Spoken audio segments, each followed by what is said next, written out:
Muy buenas tardes a todos los que nos acompañan.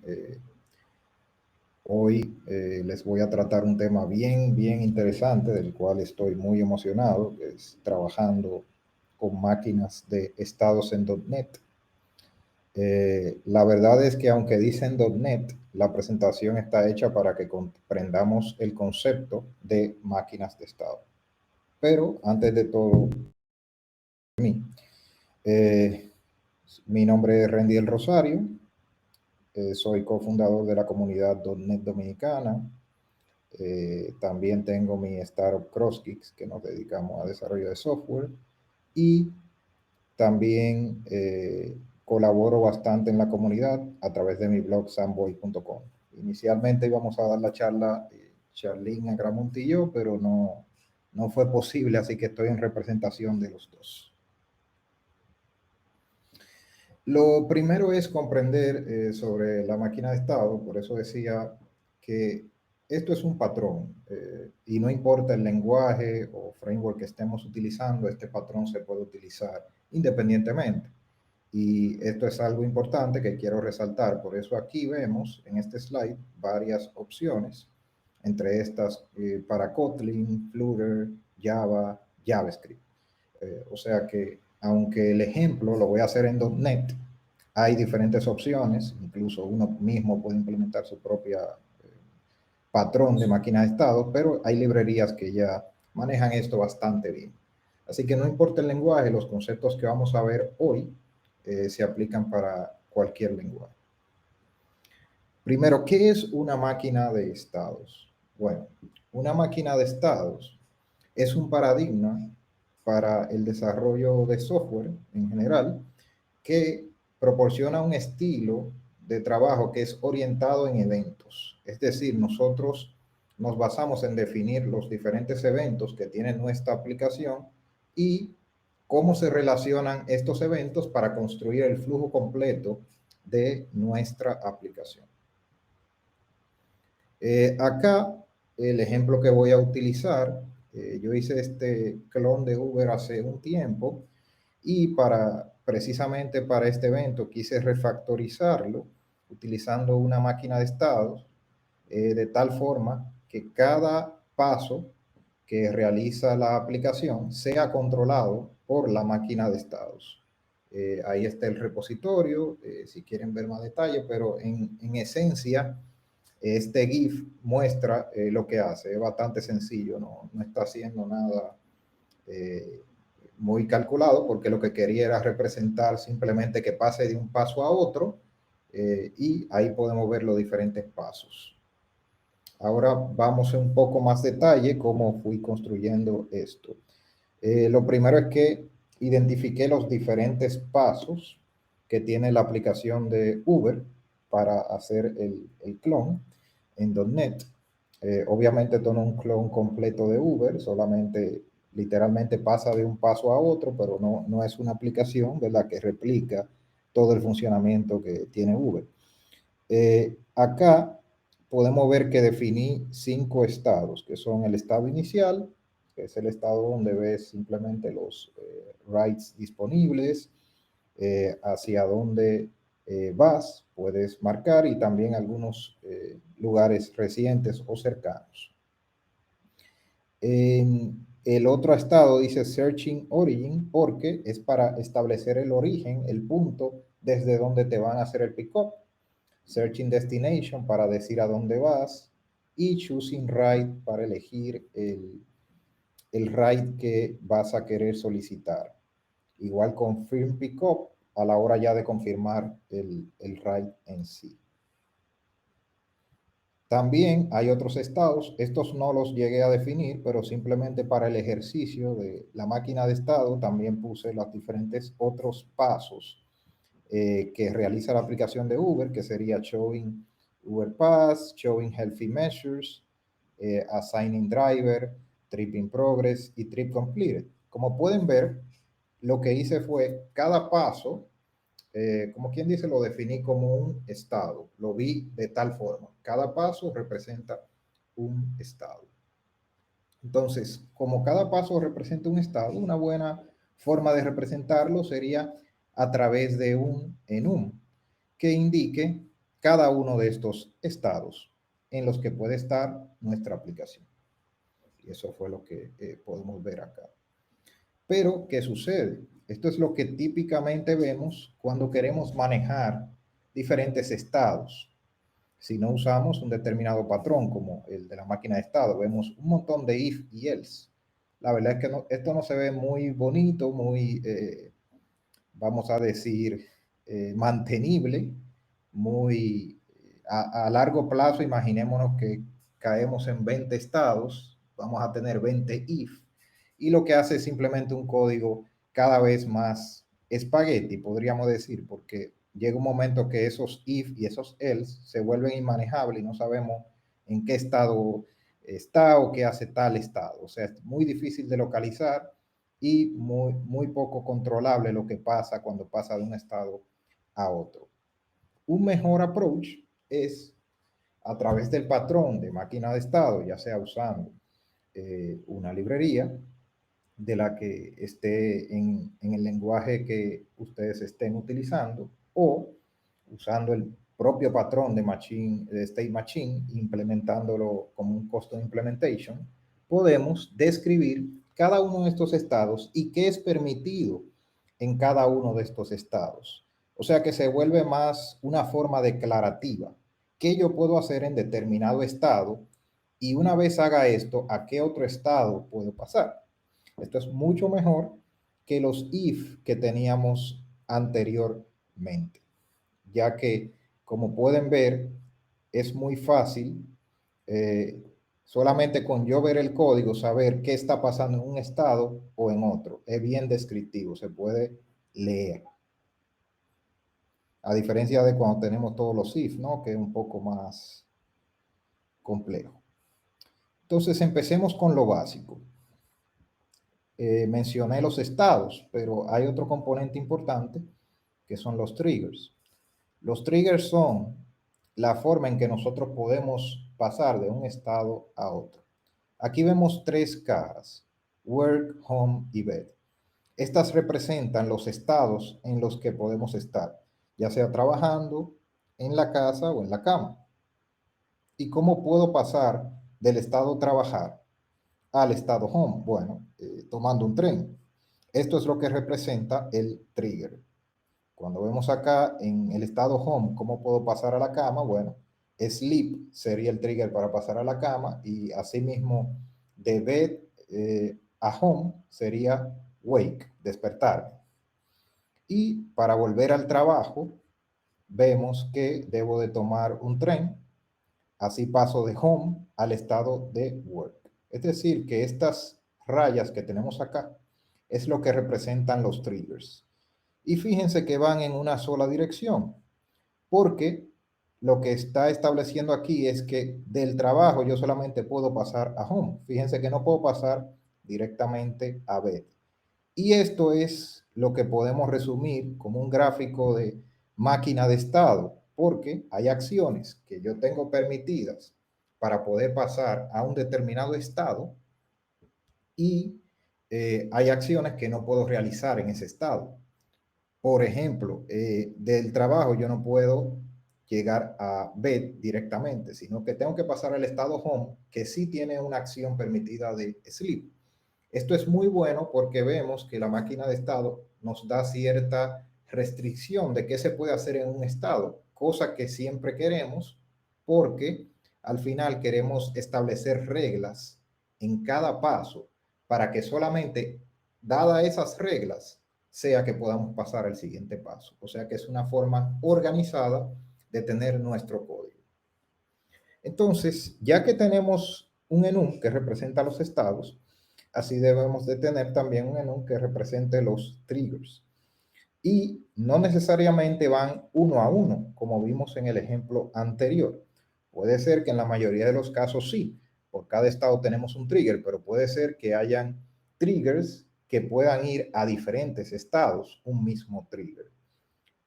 Y también puede ser que hayan triggers que no necesariamente cambian el estado, sino que realicen alguna acción, aunque se mantenga en el mismo estado.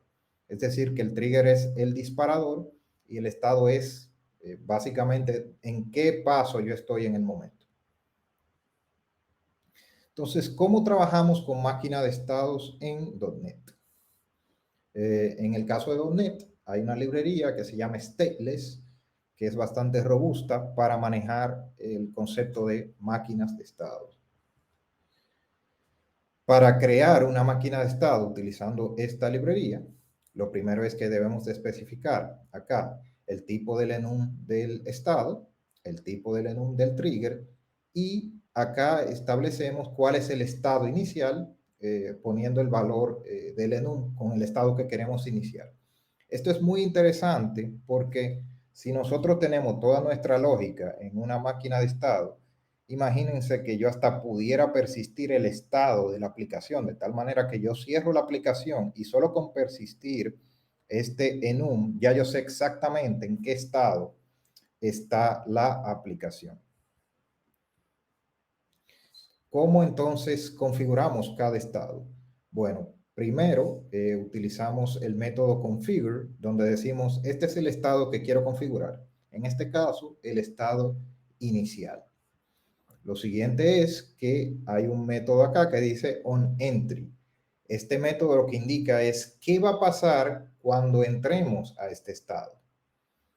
También vemos onExit, que lo que indica precisamente es qué va a pasar cuando yo salga del estado inicial hacia otro estado. El activate async o activate también, lo que pasa es que este es el método que se ejecuta cuando nosotros activamos explícitamente el estado. Hay una función que se llama activate o activate async también, su equivalente asíncrono, para nosotros activar el estado. Entonces, si tú estás en ese estado que estamos configurando, esa es la acción que se va a ejecutar cuando tú llames activate. Acá vemos dos veces que se está configurando acá el método de permit. Si podemos ver, este patrón que está utilizando para configurar la máquina de estado es un patrón que me imagino que algunos pueden estar familiarizados, que es el patrón de builder, para poder construir las diferentes reglas que involucran este estado. Aquí, utilizando permit, podemos definir cuáles estados están permitidos y qué triggers básicamente nos llevan a ese estado.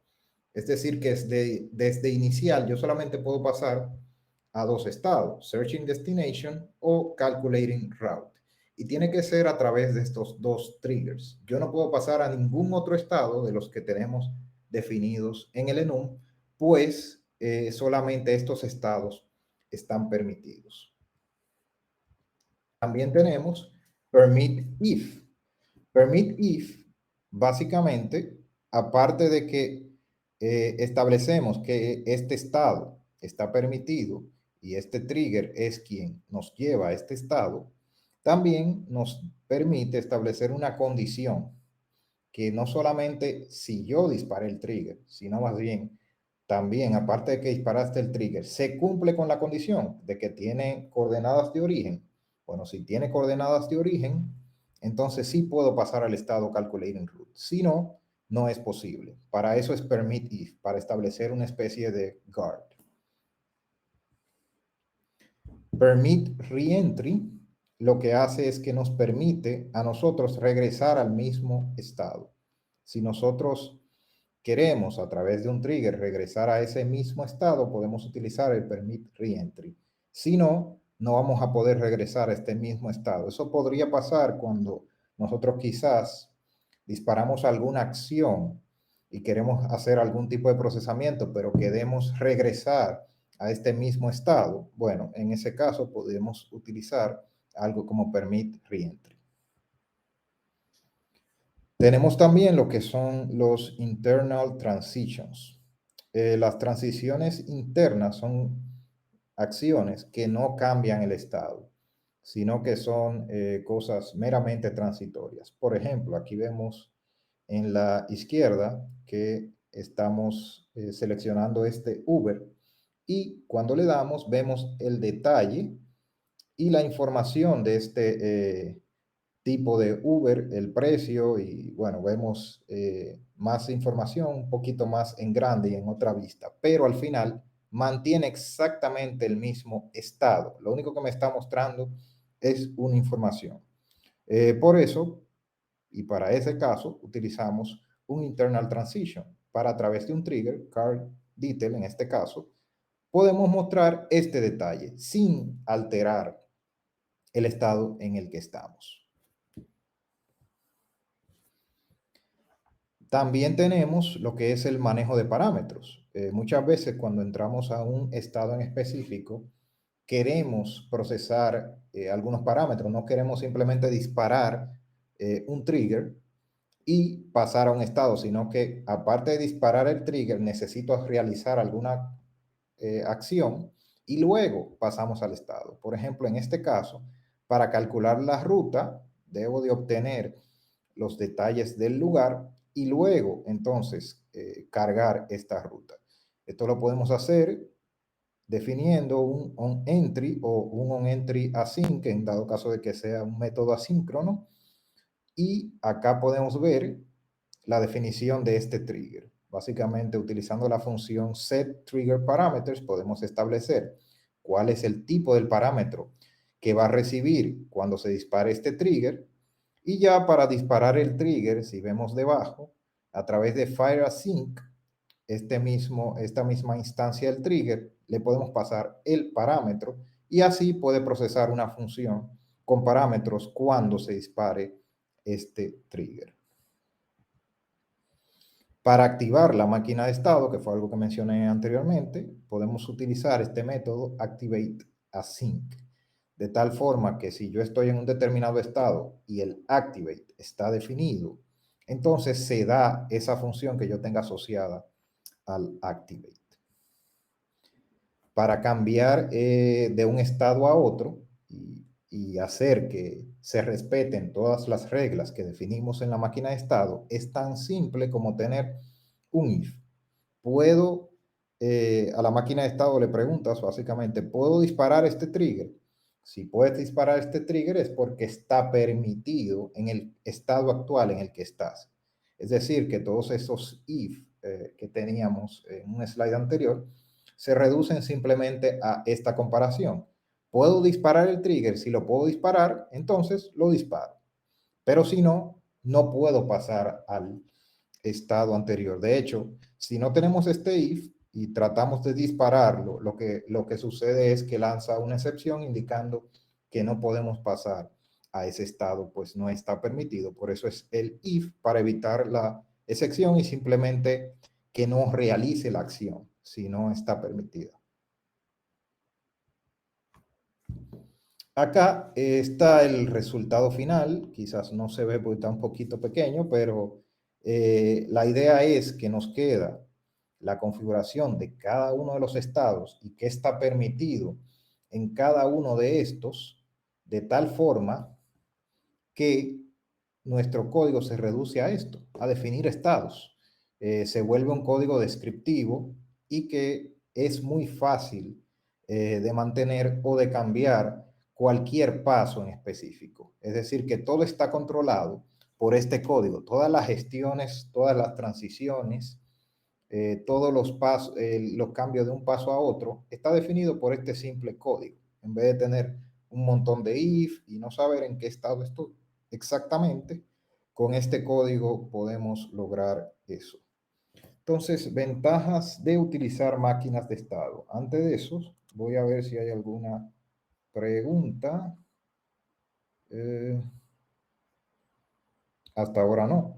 So, vamos a continuar. Les decía que la máquina de estado básicamente nos evita operaciones fuera de orden. Decía que si tratas de disparar algún trigger que no está permitido para el estado en el que estás actualmente, va a lanzar una excepción que se va a ver como esta. No valid leaving transitions are permitted from state initial for trigger choose destination. Consider ignore the trigger. Básicamente, vamos a tener esta excepción si no hacemos el chequeo del campfire y obviamente tratamos de disparar un trigger que no debe de ser disparado para ese estado. Es decir, que la máquina de estado en sí nos protege de hacer algo que no debemos de hacer en ese estado. Lo otro es que obviamente elimina las condiciones en el código, tener un montón de if que realizan diferentes acciones y bueno, eso lo podemos tener de una forma más descriptiva porque simplemente con definir cada uno de los estados y qué está permitido en cada uno y cómo puedo llegar de un estado a otro, ya se abstrae todos estos if y se vuelve una forma más descriptiva de tener nuestro código. Además, las máquinas de estado son demasiado fáciles de mantener, ya que la acción realizada durante cada transición es independiente entre sí. Si se fijan, cada estado está configurado por separado, es decir, no están mezclados entre sí, sino que cada estado define, ok, esto es lo que puede pasar. Aparte de esto, fíjense que no está uno de otro, ¿verdad? No están tightly coupled, vamos a decirlo así, o sea, no está todo, está definido por separado, o sea que es bastante fácil nosotros agregar funcionalidad, modificar funcionalidad sin afectar otros estados. También es muy fácil rastrear en qué transición estamos y qué evento causó la condición actual de la solicitud. Es decir, es muy fácil saber en qué estado tú estás actualmente y qué estado o qué trigger, mejor dicho, provocó esto. Entonces, creo que eso sería todo. Déjame ver si hay algunas preguntas. ¿Cómo se implementaría? A ver, ¿algún ejemplo de un caso de uso específico? Bueno, ahí te mostré el caso de Uber. Incluso en la presentación anterior, quienes lo vieron, en la presentación de Pujols, él mencionó que Stripe utiliza una máquina de estado para indicar el proceso en el que está tu pago. Esa misma máquina de estado, tú puedes establecer, ok, bueno, este proceso puede ser puede llegar a este estado a través de estos triggers. O sea que cada uno de los procesos en estatus en que puede estar tu pago fue provocado por algún trigger. Asimismo, déjame ver cómo se implementaría una máquina de estado en una aplicación que no sea en tiempo real. La verdad es que el concepto de máquina de estado no está asociada a aplicaciones de tiempo real. Yo puse aquí el ejemplo de Uber, pero no tiene que ver, y bueno, en el caso de Stripe también podríamos decir que de tiempo real porque va cambiando el estado dependiendo del proceso del pago, pero no está directamente asociado a una aplicación de tiempo real. El concepto en sí es básicamente definir qué pasa en un estado, cómo podemos llegar a otro estado y qué podemos hacer en ese determinado estado. Es decir, que no está amarrado a si una aplicación es de tiempo real o no.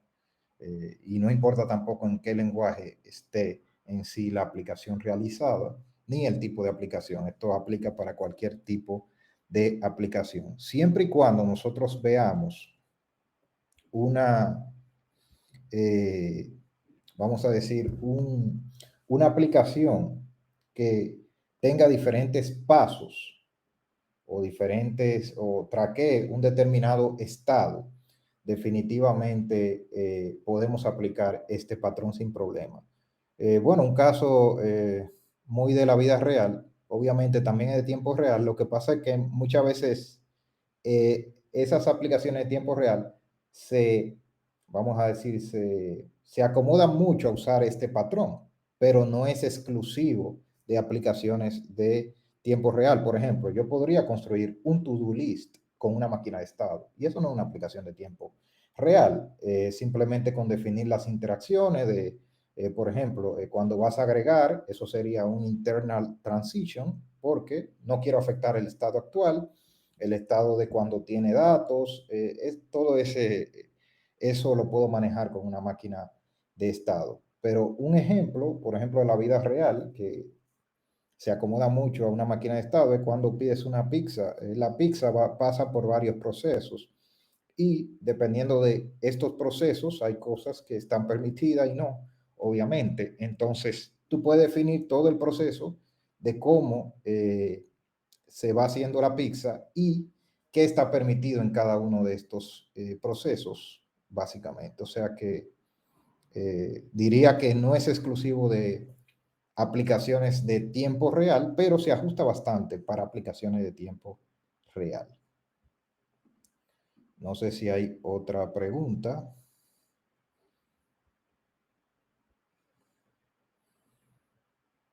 Creo que no. Bueno, si no hay más preguntas, la verdad es que muchas gracias por tenerme en este evento. La verdad me siento muy honrado de participar en el GDG. Ahí está el contacto mío y de Charlene. El ejemplo que vimos de Uber está en este repositorio. Es básicamente un clon de Uber y fue simplemente una refactorización utilizando el patrón de tal forma de que para todas las transiciones las maneje con una máquina de estado. Entiendo, eso sería todo. Si no hay preguntas. Muchas gracias.